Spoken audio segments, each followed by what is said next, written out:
You are experiencing the Knuckleheads of Liberty podcast. It is March 12th, 2025, and welcome to the Knuckleheads of Liberty, where we're bringing you the people and the organizations fighting for liberty around the country and in your region. Today, we have a special show on, it's going to be on some of the problems that we had with COVID and whistleblowing on that. And we have a whistleblower with us today, Ronald Owens, who worked for the California Department of Public Health as an information officer. So he is going to tell us about his experience with that and some of the things he thought we should know about that.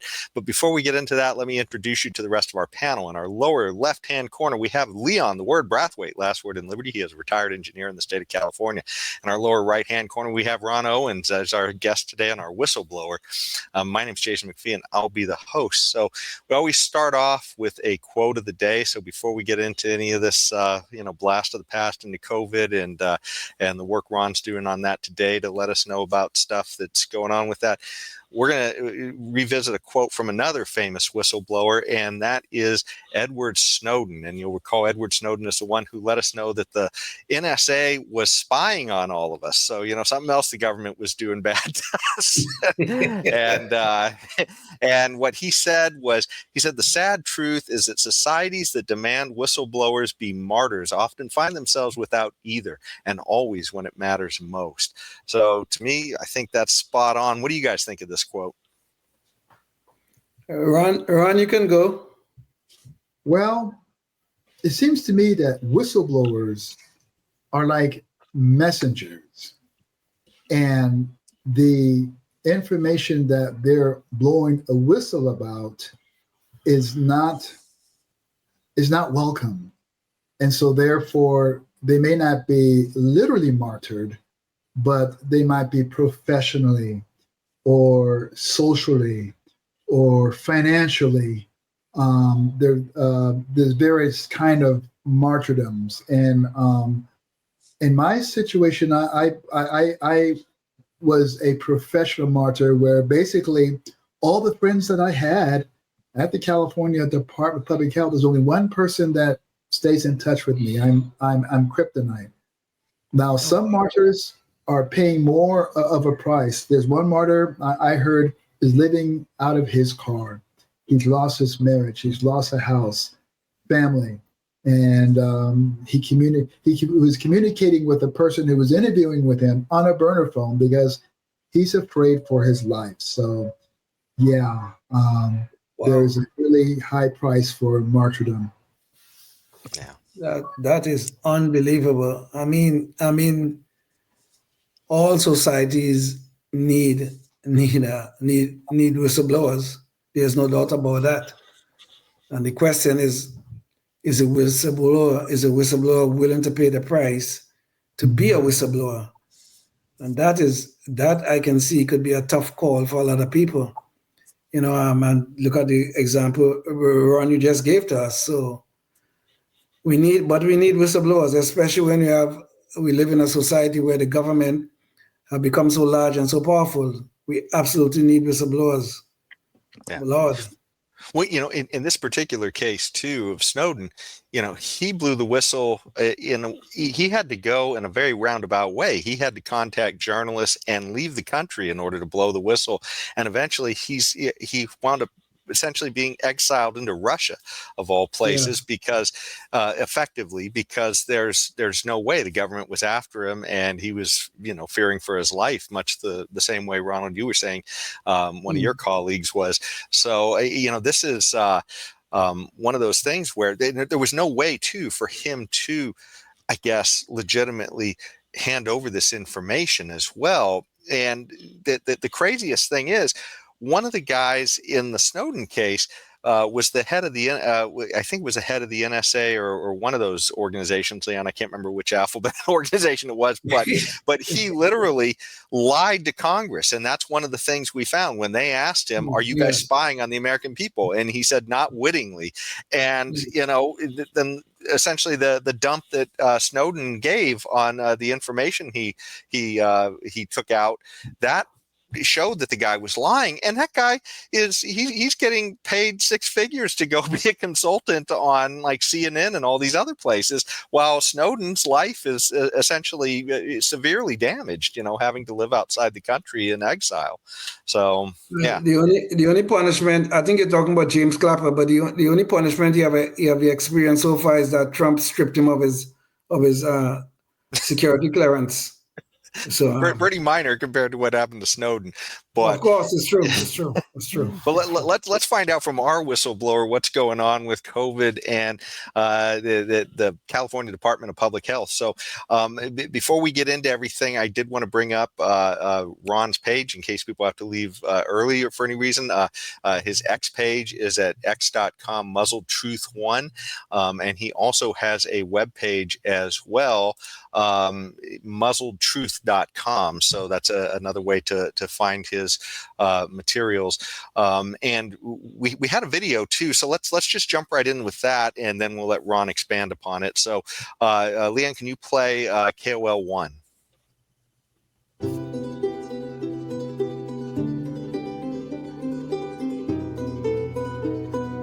My name is Ronald F. Owens Jr.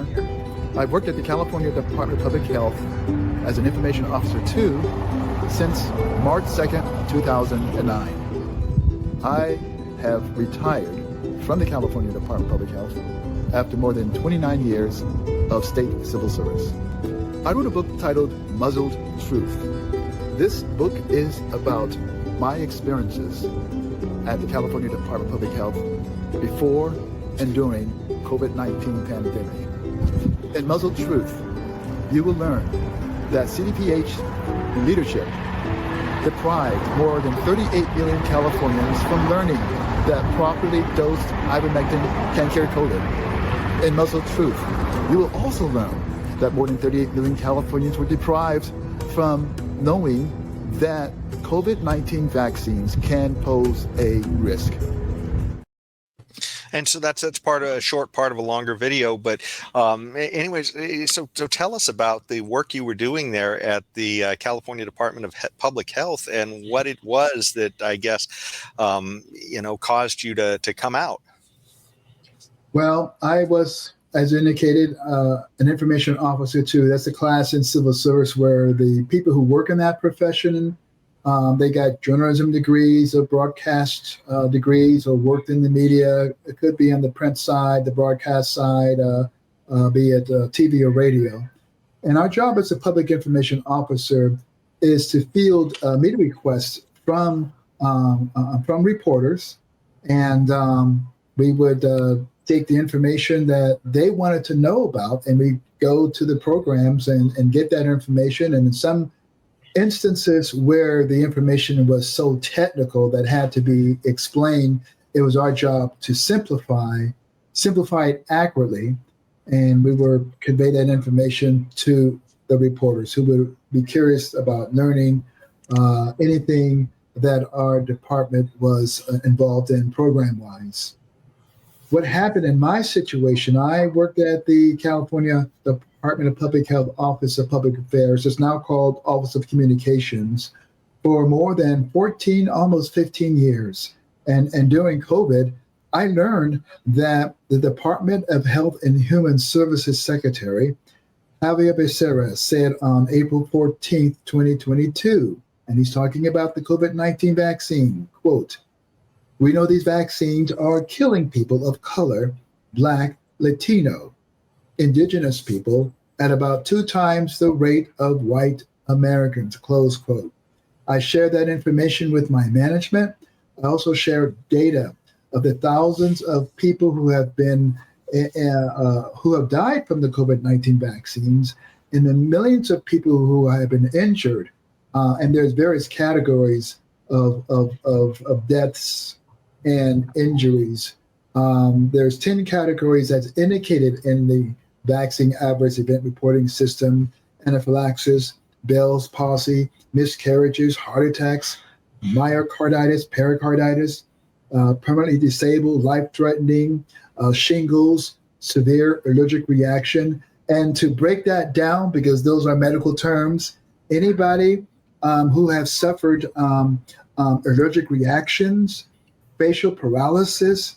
I indicated miscarriages earlier, heart attacks, inflammations, seizures, strokes, and sudden deaths. So sharing that data with my management was contrary to the vaccines are safe and effective mantra. That's why they didn't really want to hear what I was sharing with them. So the first time I apprised my management of this was in April of 2022. And in that email that I sent, which is anybody can read on my muzzletruth.com website, I recommended in my capacity as a public information officer, this is part of my job, is that the director, who was then Dr. Tomas Aragon, be apprised of this information, that a high-ranking cabinet official said, we know these vaccines are killing people. I recommended that the Department of Human and Services Secretary, Dr. Mark Gawley, be informed of this, and that they alert the governor. Now, whether that was done or not, I don't know, but I did my due diligence. Well, and Ron, one of the things that's kind of interesting about this is, and by the way, Leon, maybe you could share screen real quick. So this is I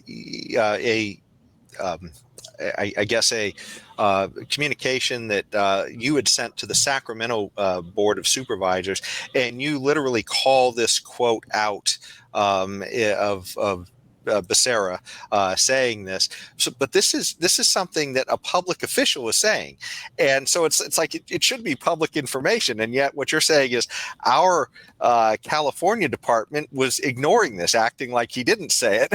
Right, which is kind of strange, right?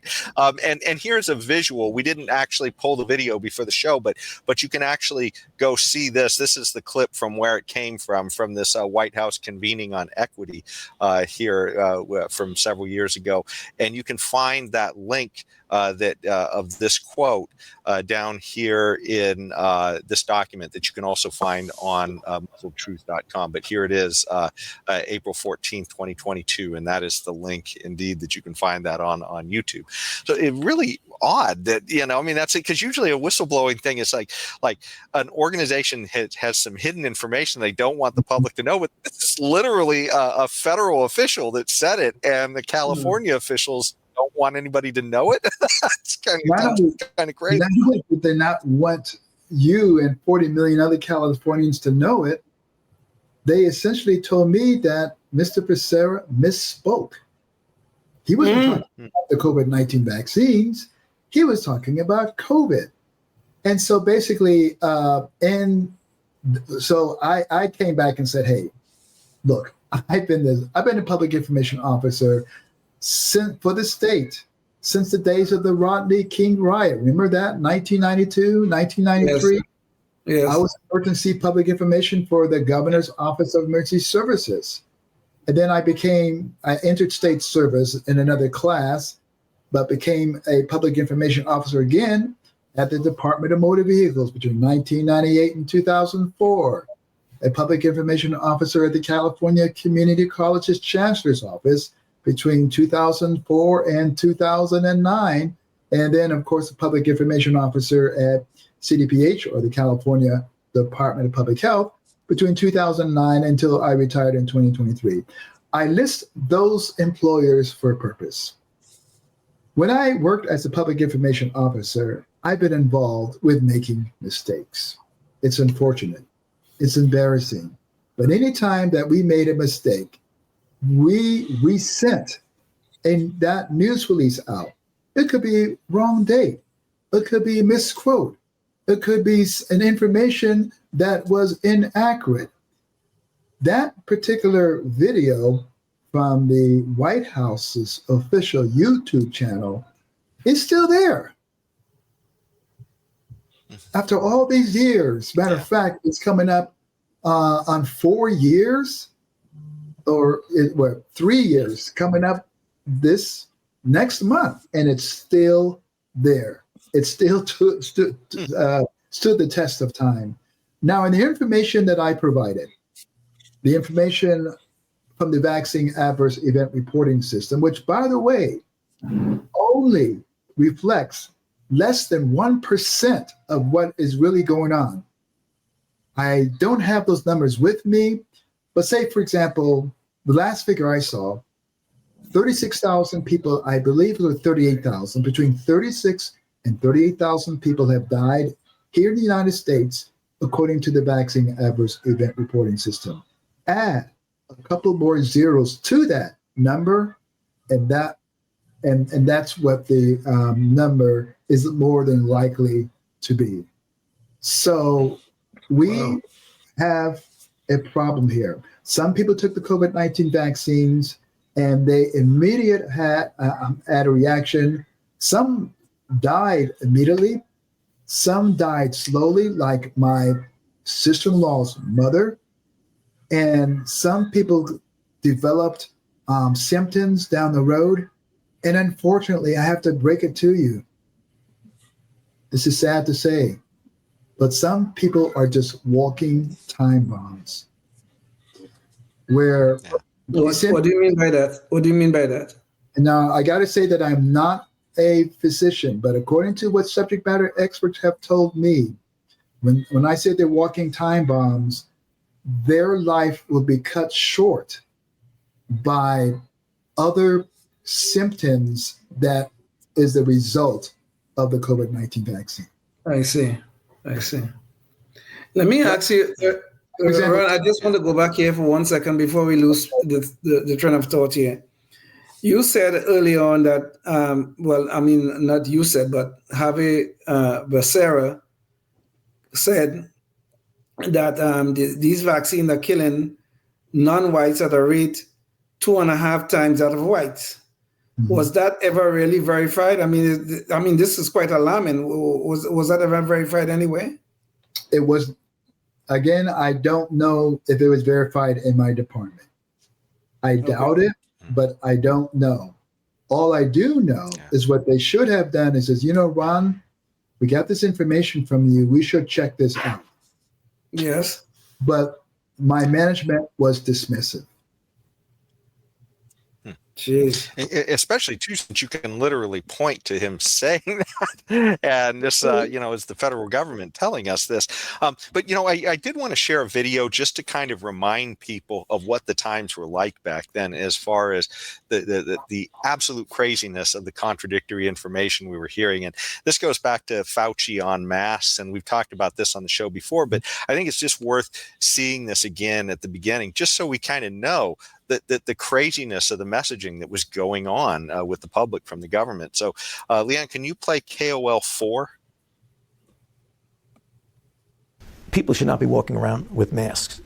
You're sure of it? Because people are listening really closely to this. Right now, people should not be walking. There's no reason to be walking around with a mask.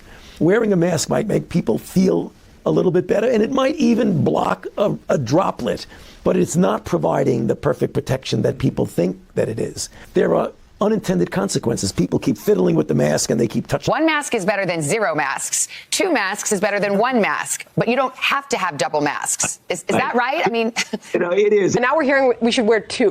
Where do you stand on that? If I go to the grocery store, do I wear 2? Do I wear 3? Is it safer to wear 8? One of the ways you could do it, if you would like to, is put a cloth mask over, which actually here and here and here, where you could get leakage in, is much better contained. So if you have a physical covering with one layer, you put another layer on, it just makes common sense.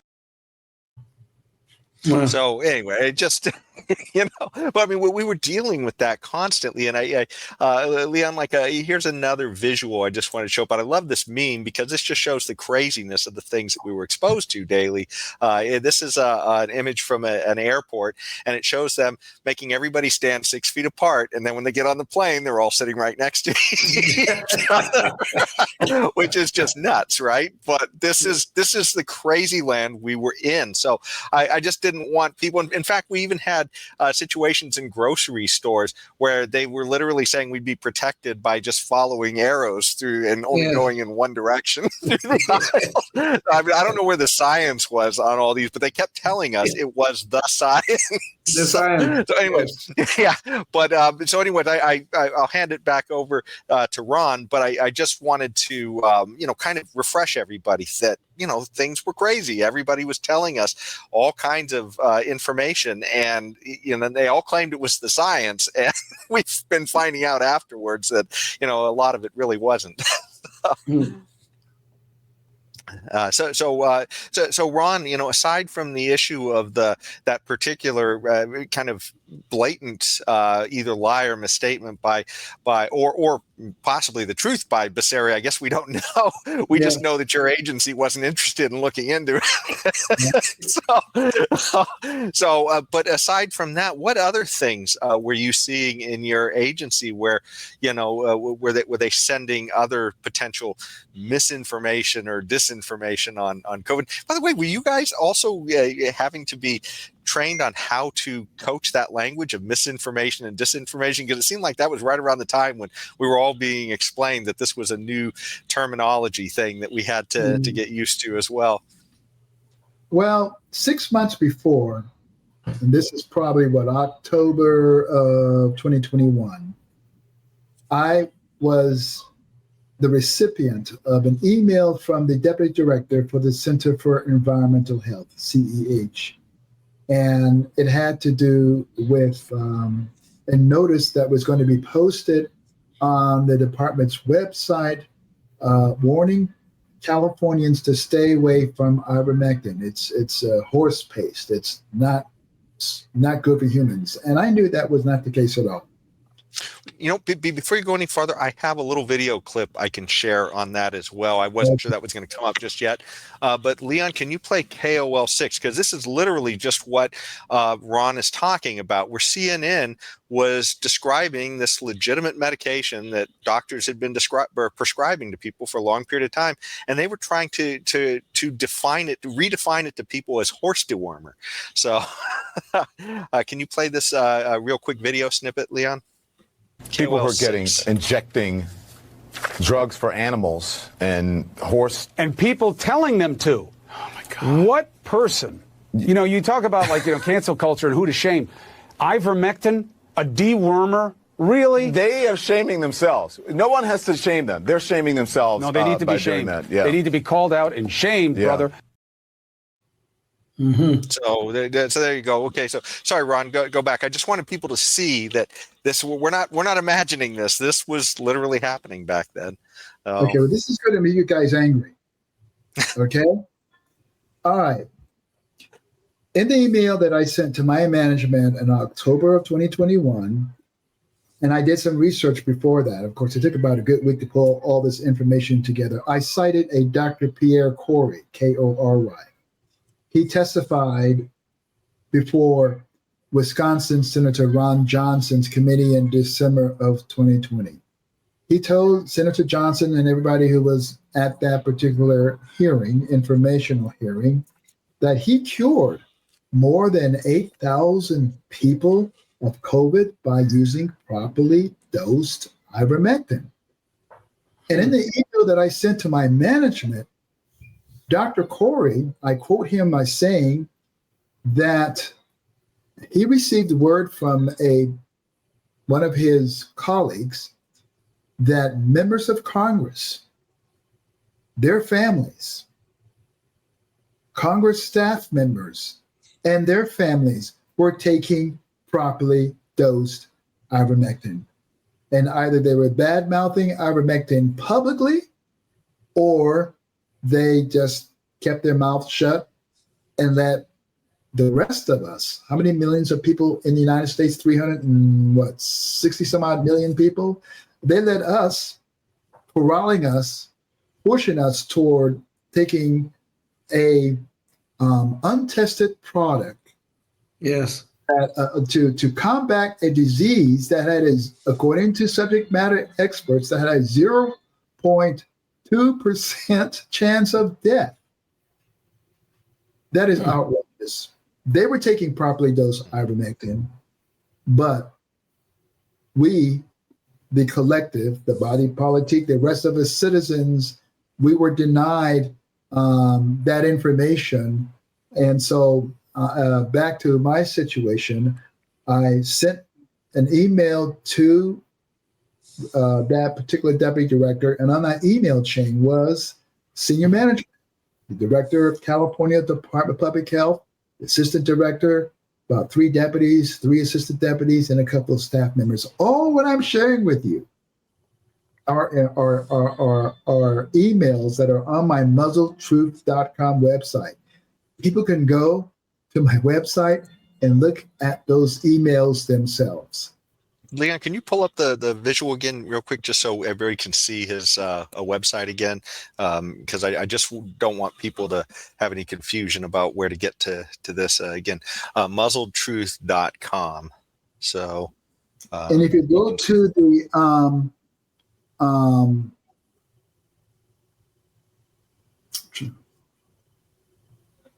if you go to the CDPH rejected COVID-19 treatment and vaccine health risk warnings, there's a click to view button. It's kind of at the bottom. Is at the top. It's near the bottom. Is that well, I'm looking at an iPad, but it's under the documents. There's a documents bid, and then the first, scroll down slowly. Wait, go back up. Right to your left there. Well, my left. Yeah, click on that, click to view.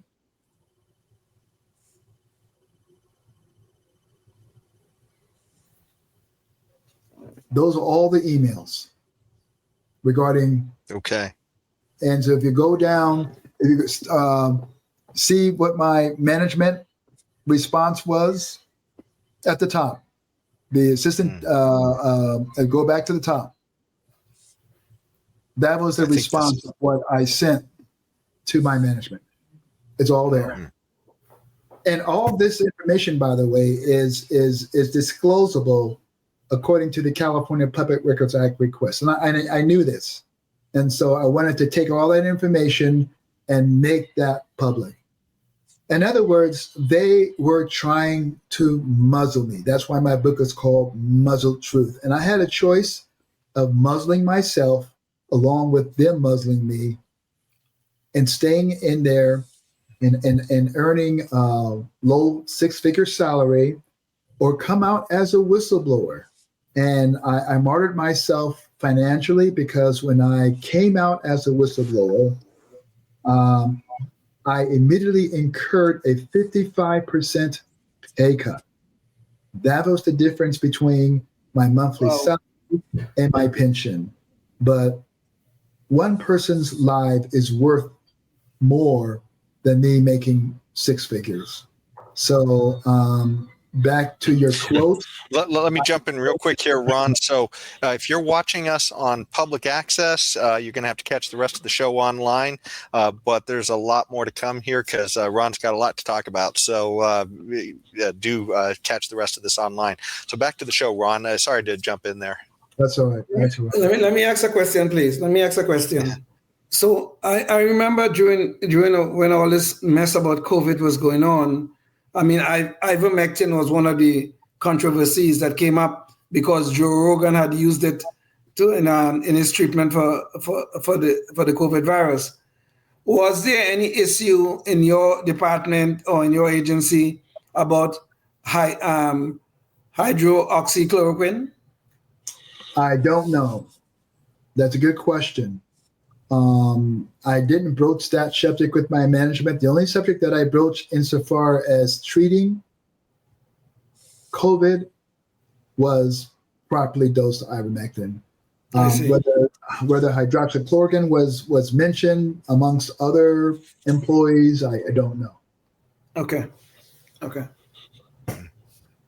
So, Ron, one of the things I guess I wanted to ask you too is, I guess, had everything, because you'd worked there for a lot of years, at least 14 years in that one position, it sounds like. So before COVID, I guess, was this like I guess, a job that was satisfying. This is something that was all going great. And then was it something that changed with COVID, the way that the agency reacted to COVID information? Is that really the kicker that caused everything to change? Well, for the most part, yes. I started to awaken about the vaccines and their potential danger, because up to this point I was ambivalent. I wasn't really strenuously opposed to vaccines, but I befriended a friend on Facebook, and her husband's son, born a very healthy child, and soon after he got his first round of vaccines, he totally changed. And through the years that I've known this couple, I was listening to their challenges and how they were trying to raise their child, and then I began to be skeptical. And it always in the back of my mind, and maybe Leon can relate to this, encoded in our cultural DNA is the Tuskegee experiment. Yes. That was conducted between the late 30s and 1972, in my lifetime, and in Leon's lifetime. And basically what they did was they allowed poor black men in the South, in Tuskegee, Alabama, to basically suffer and die. And they just held clipboards and just watched these men suffer. I thought that I read that some of these men were purposely infected with syphilis. But I cannot find that to this day. I know I didn't make that up, but that being said, the organization, and I don't remember the official name of the organization. This is on Wikipedia. Yeah. The official name of this federal organization is the predecessor of the CDC. Okay, so. The National Health Service. You're absolutely right about that. Yes. I did have one quick question to frame this, though. How long did that lie last, to what they were doing to the Tuskegee the Tuskegee experiment, rather? How long was that was this mistreatment of people going on? Did the lie last before it was exposed? Because 1932 to 1972. Wow. So, that's how long a lie can last in government. And the idea that people are shocked that the government might have been lying to us about things that were happening during COVID is just amazing, that people just have no skepticism. Well, the government said so. That's the science. So shut up and take the jab. Right. So. Well, people have become so far removed from that horror of the Tuskegee experiments. Most people probably don't even know the history of this thing, okay? But it's only, people like Ron and people like myself who feel some sort of cultural attachment to the mistreatment of Black people, especially in those experiments, that we tend to have some history, at least have some familiarity with the history of those horrible experiments. And I have to say this, Leon and Jason, that's not the only time that they experiment upon the population. You think that they did it for the first time with COVID, or the first time with the Tuskegee experiment? I'm in touch with some doctors worldwide, and one time there was a discussion. There's a recitation of experiments that we don't even know about. Yeah. And I can't speak about those other experimentations, but it's quite concerning.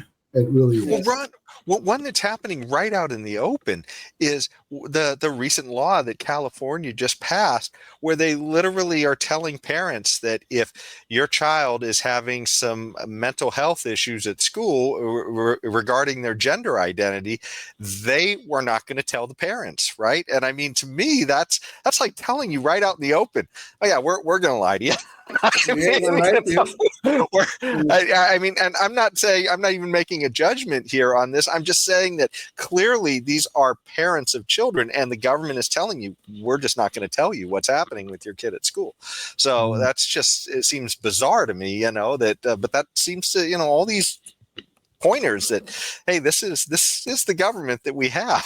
So, well, Jason, you will not make a judgment on this, but I could damn well promise you I will. Oh, yeah. And I do. Yeah. Well, I mean, mainly bringing it up just as another example of something where it's clearly that the government is saying that this is information that we've decided we're not going to share with you. And I can't think of a parent's knowledge about their kid anything more intimate than that. And the government is going to stand in the way of that. That just absolutely seems bizarre to me. But that just falls right in with the idea that they might be experimenting with us in all kinds of other ways. And, we had, we were playing a video from, it was the Goldwater Institute was representing this one woman, I think in Maine, who had a daughter who was and she was getting this counseling at school, and she had no idea about it. And she was cleaning her daughter's bedroom with her, and she found a breast binder in the bedroom.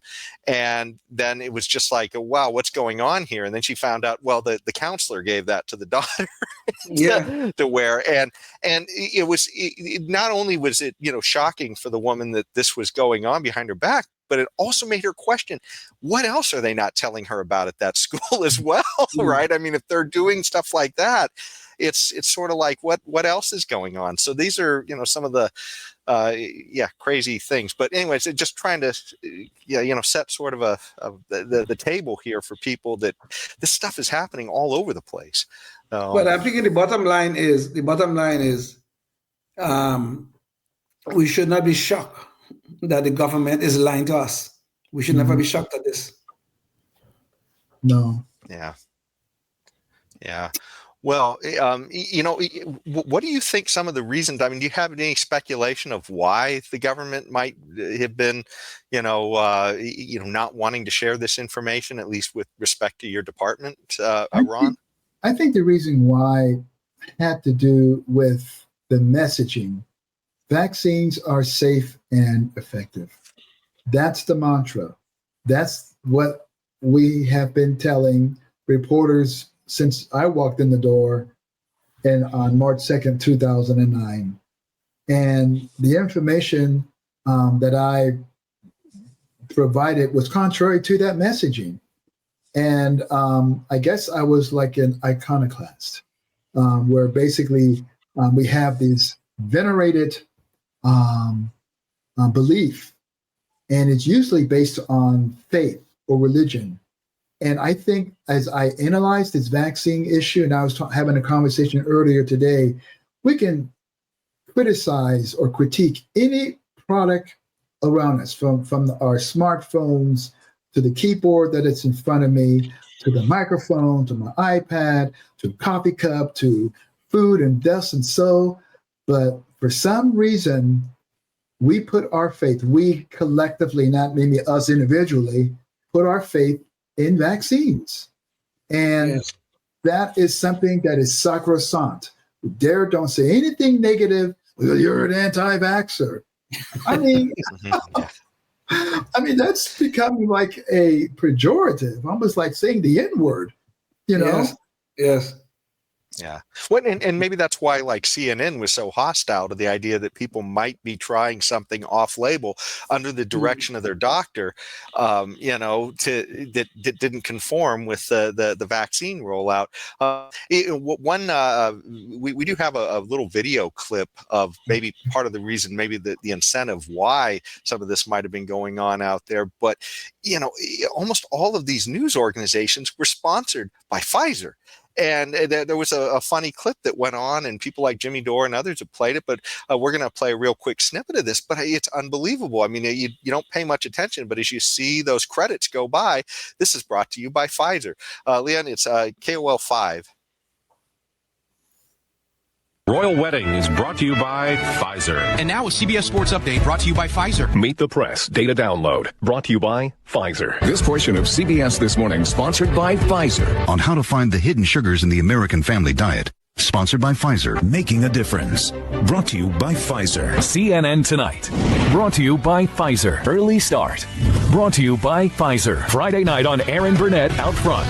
Brought to you by Pfizer. This Week with George Stephanopoulos is brought to you by Pfizer. Good Morning America is brought to you by Pfizer. CBS Health Watch sponsored by Pfizer.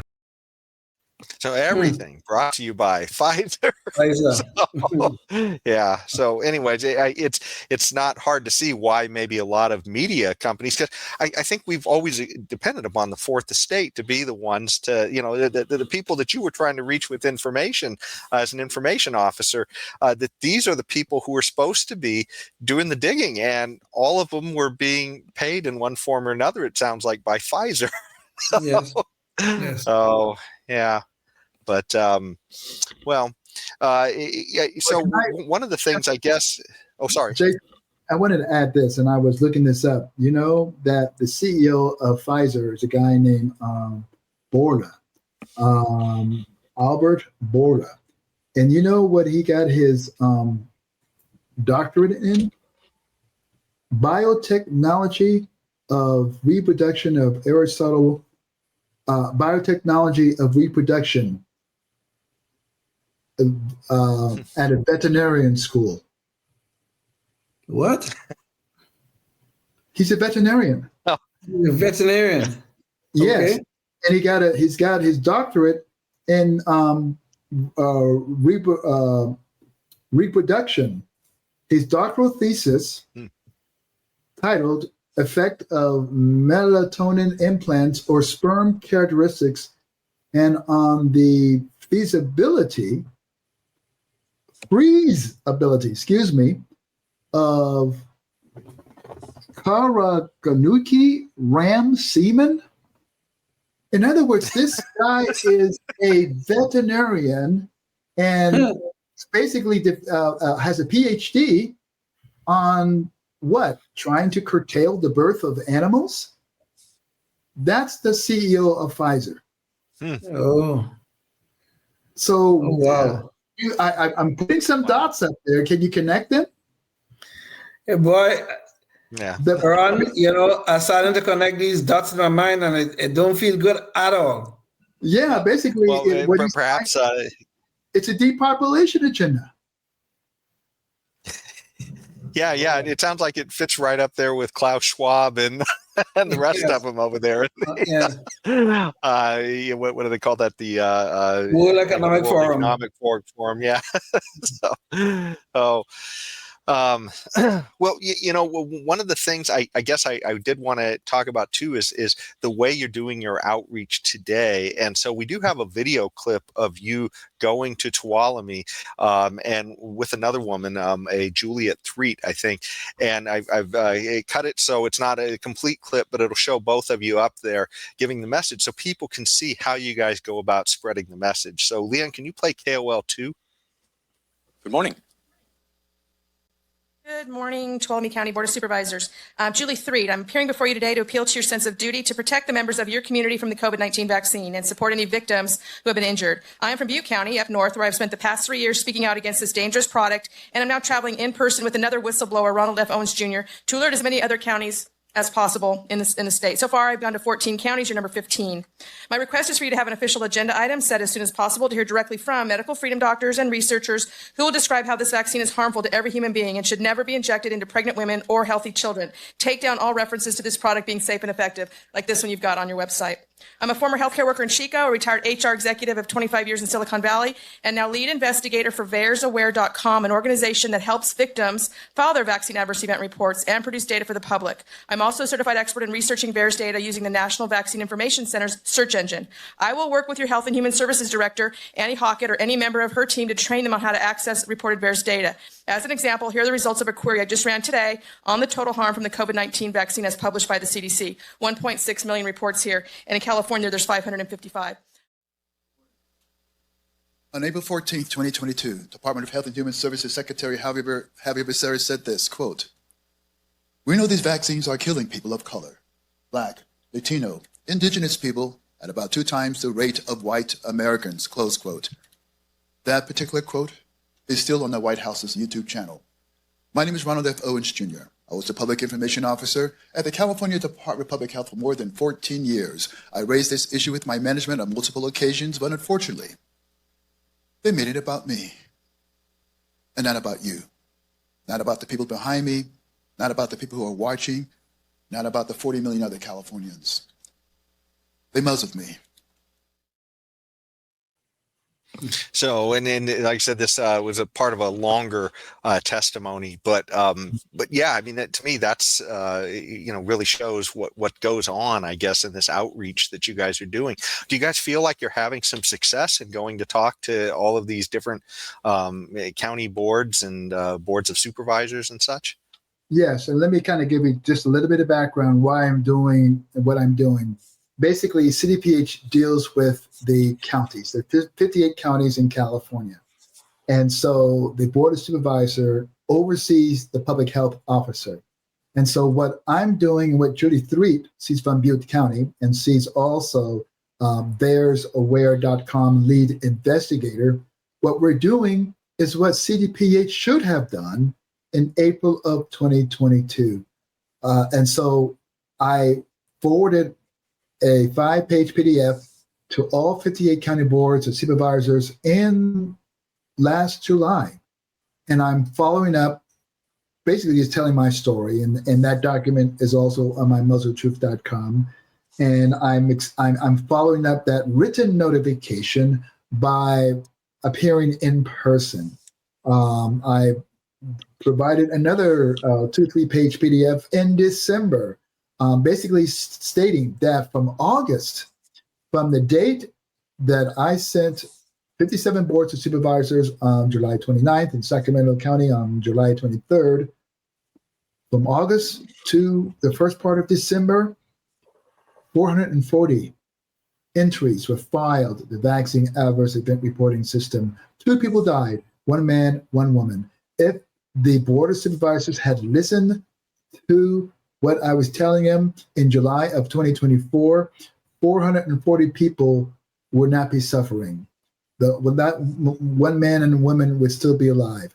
And since then, an additional 150 adverse events were filed. So basically, I'm providing, I provided written notification twice in person, and I've gone to 26 out of 58 boards of supervisors. I've got, 32 more to go. And I'm setting the table for any lawyer who said, well, this Ron Owens dude, he provided notification in July of 2024 and December of 2024, and he's appearing in person. It's all part of the public record. You guys didn't listen to him. That's attorney could be representing someone who could have taken the vaccine or took the booster and got vaccine injured, or the family members want recourse because their loved one died. I'm providing written notification. As to what kind of reaction I'm getting, I had a meeting today with a Board of Supervisor member who wants to learn more. So this Board of Supervisors in Placer County, there's a Board of Supervisor who is interested in Amador County. There's another Board of Supervisor member in Stanislaus County who's interested, another Board of Supervisor in Shasta County, and possibly one in Sacramento. I say possibly because the one who would have really been interested, Sue Frost, she was the very first, I think, American politician. Retired. Yeah. And she's retired, but she's the very first years ago who was opposed to the COVID-19 vaccine because she didn't believe it was safe and effective. Matter of fact, she and her husband, Jack Frost, they moved back to the South, and I had a conversation with them a couple of days ago, and they're enjoying their retirement life. But yes, even though there has been some slow receptivity with the board members that we've gone to, but I cited 5 or 6 who are interested. There are people in the audience that applaud. There are people who've come up to Julie and I and thanked us for coming out.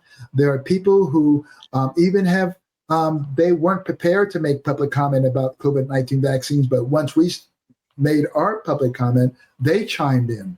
So what we're doing is a movement of we the people. Matter of fact, we're getting together at another foothill county on the 25th, and hopefully we'll have maybe half a dozen to dozen people show up. And I'm prepared to go throughout California. I've covered just about all the area, Sacramento region counties, but I have to go to the San Diegos and down south in Los Angeles and Inyo and Bakersfield and Fresno.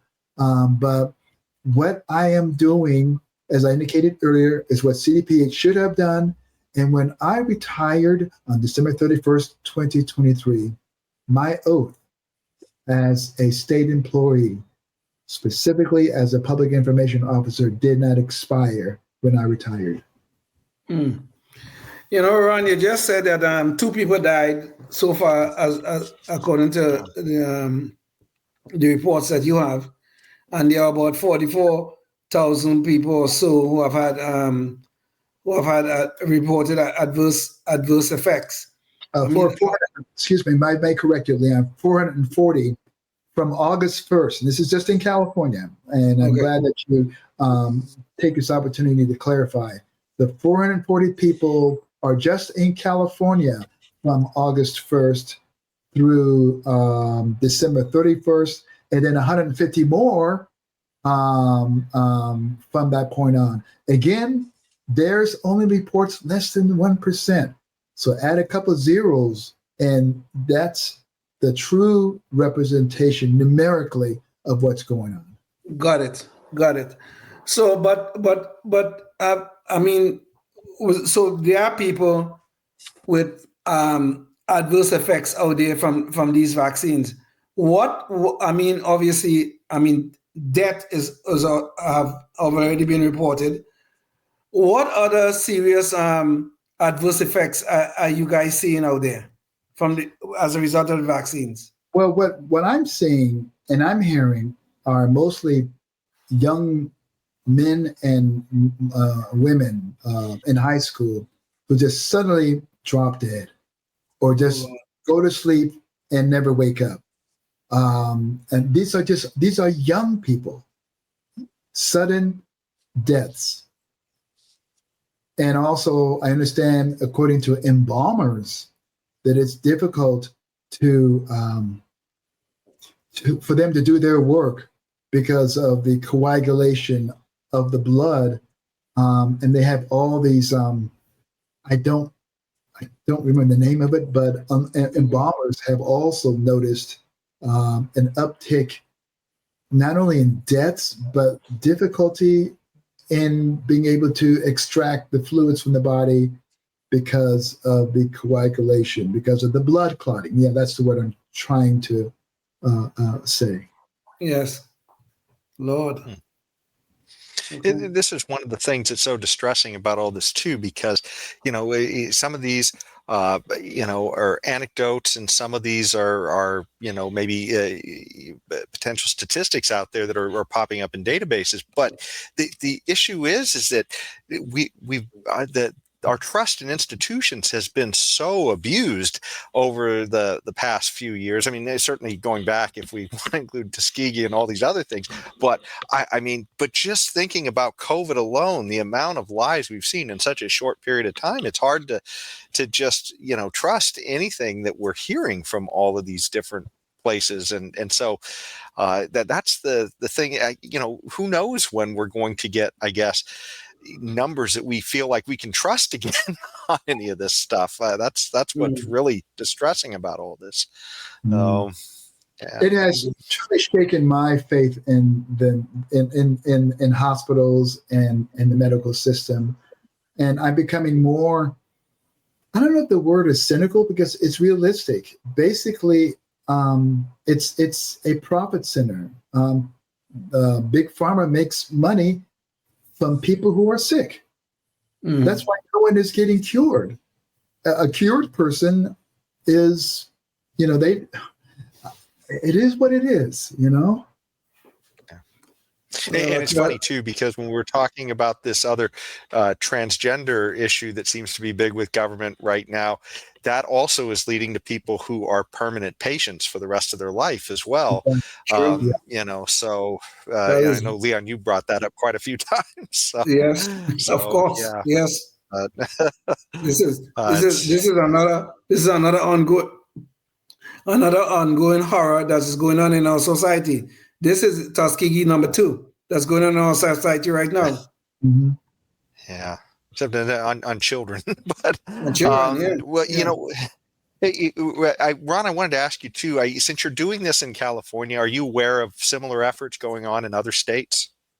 There's a movement of we the people, and there are subject matter experts who have testified in Idaho. Matter of fact, October 22nd, the state of Idaho is divided into health districts, and a particular health district, Southwest, I believe it's the largest health district in Idaho. They made the decision of not to fund COVID-19 vaccines in their district, not the entire state, but in their district. So basically, what a resident can do, rather than going to an Idaho Southwest district, they can go to the local pharmacy and get the COVID-19 vaccine. While I appreciate that big move, I still believe that's taking the easy way out. What I'm being told by a lot of subject matter experts, by Dr. Peter McCullough, probably one of the most revered people on the planet. Guy's a cardiologist, an internist, and an epidemiologist. Him and Dr. Mary Talley Bowden. Matter of fact, I wanted to make reference of her. She's a Dallas throat doctor. I'll just put it like that. I can't say the ologist name, but she was the one, along with Dr. Paul Merrick, who sued the feds because they were essentially interfering with them and treating their patients using properly dosed ivermectin. And before that case went to trial, the FDA settled, and they had to remove all negative references on their website and their social media about ivermectin. So that's because of Dr. Mary Talley Bowden. But back to my point, Dr. Bowden, Dr. McCullough, Dr. Thorpe, Moon, Parks, they're all saying that these COVID-19, they're not even vaccines. They're poison. Mm-hmm. Now, when I go and speak before board of supervisors, I have to use the language that is used at the California Department of Public Health. But it's not a vaccine because it's not preventing COVID. Matter of fact, long COVID is 9 times out of 10, according to these subject matter experts, is a vaccine injury. People are getting these COVID-19 vaccines and still getting COVID. Yeah. I did. And of course, yeah. I did. Well, and we all remember, and I've got to put together a loop of those videos too, but of all of these people, both media and up to our president, telling us that, hey, you get the jab and this will be like your polio vaccine. Nobody will get it if you get the jab, right? But like you're saying, everybody was getting it, even though you got the jab. So it was just one piece of either misinformation or disinformation after another from the government. Maybe both. And while they accused anybody else of misinformation and disinformation that didn't just go along with them. Well, I took I did have one other. Oh, sorry. Go ahead. No, just on a personal note, I took the vaccines in April and May of 2021, and in 2022 I got COVID. Wow. Yeah. Well, one thing I definitely wanted to ask you about before we finish the topic, but is because we want to be able to help people who are in a similar situation if they want to get involved, if they want to figure out how to be a part of the solution. And if somebody is out there and they feel like they have information that they want to share with the public, but they're not sure, but maybe they don't want to, I guess they're trying to ease the cost of being a whistleblower. Did you have resources from other people that were available, or I guess other organizations, anybody that you could look to for help when you wanted to be a whistleblower? And what advice would you give somebody else if they were thinking about being a whistleblower? Well, I actually sought help from external sources, and I can't remember them all. I called attorneys, I called organizations, and I didn't get any call back, which is fine. And I'm not saying that in a negative sort of way, but I'm a man of faith. I'm a Christian. I was supposed to walk this road alone, because if I had have gotten help from other organizations or big law firms, it wouldn't have played out as it was intended to play out. Because basically, the time that occurred between August of 2022 and things reached a climax in August and September of 2023, it had to happen. And I believe that God allowed me to travel this road alone, because a premature rescue or assistance would have sidetracked what public health corruption needed to be exposed.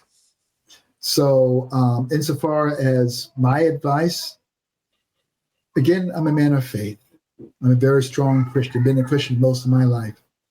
And I remember before I sent one of the emails to management, I was already on thin ice. I had a bit of trepidation, downright fear.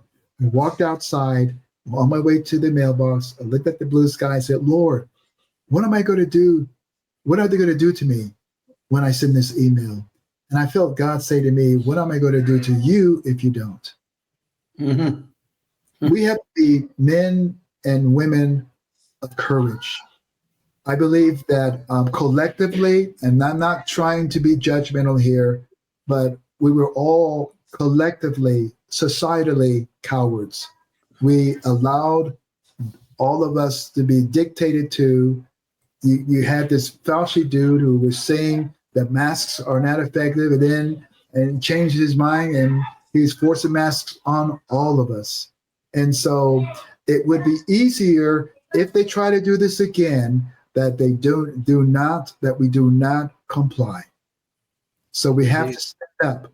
We are men and women, and we have to protect the babies. This is another factor, because at the time that I was sharing all this information with my management, they were putting COVID-19 vaccine on the childhood immunization.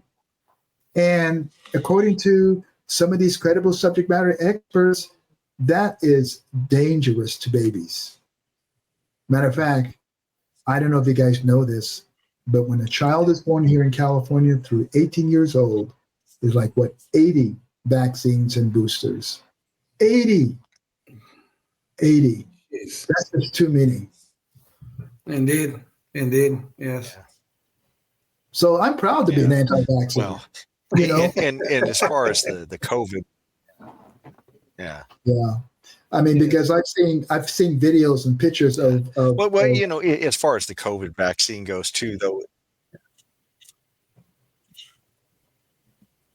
Yeah, I've seen pictures of. Go ahead. I think we were cutting each other off. You go ahead. I've seen pictures and videos of adults holding down babies as they're stabbing the baby, and the baby's crying with needles.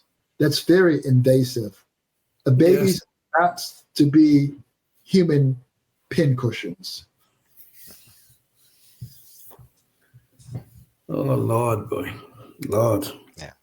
Well, the craziest thing about this whole COVID thing, too, is that with kids, we were shown that this was a disease that was affecting people differently by age, and they tried to do one size fits all. And I mean, the idea that for kids, we weren't seeing problems with kids, and yet they were trying to force this in in, like you're saying, kids, they were so proud when they were going to force it on kids under 1. I couldn't believe it, So, yeah, it's just absolutely nuts. And it was well known very early. Well, it was well known very early that children are the least vulnerable to COVID. The least vulnerable. The most vulnerable sector of our society were people over the age of 70. And yet they want to force it down all of our throats. Leon, I found this quote from Dr. Renetta Moon. She's a Washington State pediatrician, and she is quoted as telling some Idaho lawmakers, quote, children had a statistical 0 risk of fatality from the original COVID-19 infection. There was no emergency for our nation's children, yet these COVID-19 shots now are sitting under emergency measures on our CDC traditional shot schedule. So yes, there are the subject matter experts who have testified in Idaho, in Washington State, and hopefully here in California soon. That's one of the objectives of what Judy Threet and I are doing, is to have these subject matter experts to share this information before a county board of supervisors. Indeed. Yeah, it's just absolutely nuts that it's children who, but whether they're taking extra risk, they're going to be paying the price of these lockdowns. It's just everything that has been done is really going to be on the backs of children over the next, several decades, paying for the lockdowns and the experiment, I guess, of this as well. So it's just really, distressing. But, speaking of, I guess, kind of crazy government corruption and everything else, we kind of like to leave the show on sort of a positive story or something we can laugh about. And so one of the things that's been going on recently is Elon Musk has been essentially finding all kinds of crazy corruption and graft throughout government with his Doge experiment. In fact, Leon, can you bring up the visual? And so this has gotten some Democrat lawmakers to become very concerned, I guess, about Elon Musk's loyalty to the country suddenly as he does this. And in fact, they're questioning the fact that he is an immigrant. If that is causing him to be disloyal to the country. And in fact, we have a short little video clip of this as well. And it just seems to be beyond the pale, because we were practically hearing that we should have open borders for the last 4 years. And now we're being told that Elon's biggest problem is that he's an immigrant. So Leon, can you play KNP1? Mr. Musk has just been here 22 years, and he's a citizen of 3 countries. I always ask myself the question, with the damage he's doing here, when push comes to shove, which country is he loyalty to? South Africa? Canada? Or the United States? And he's only been a citizen, I'll say again, 22 years. So that is a Democrat Congresswoman Captur, I guess her name is. And apparently being here 22 years as a citizen isn't enough for her enough to start trusting you. But anyways, I just thought that was kind of nuts. Do you guys have any insights into that? Well, she questioning Elon Musk at 22. I guess she's going to question me at 30 plus. So, what the hell is this? I've lost something here. I don't know what came up here. Oh, well, Ron, did you have any insight? Oh, sorry. Yeah, go ahead. I'm sorry. Go ahead. Ron, go ahead. I'll come in after. I don't have any comment about these. I mean, when I say I don't have any comment, it's like I have a lot to say, but we need another hour.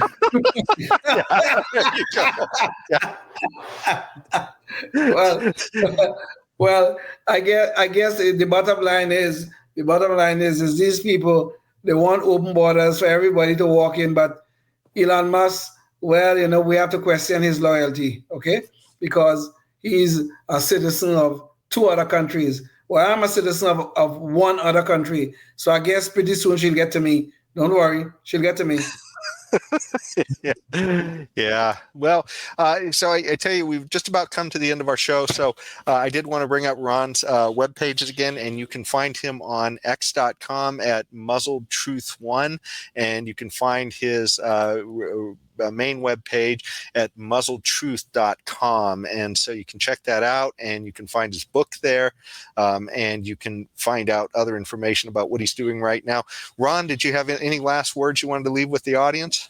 Yes, I wanted to share that there is a template on my website where anybody, if you go down the opposite direction, go down the opposite direction, there's a template. I don't know. Go up one. Warning. There's the warning shot template, or click on that. Click to view. Anybody, anywhere, at any time can send this. I'm talking anywhere in the United States, can send this to their local public official on my behalf. Okay. Very good. I mean, they can print it out and handwrite the to Mayor in Middletown, USA, and put that date. And they can either mail it to them, what do you call it, certified mail, or they can re-PDF it and send an email. So in other words, you get a virtual Ron out of the deal here. By watching today, you can go get this, and have Ron reach out to your region, wherever you happen to be in the United States, and shed some light for them on COVID. Indeed.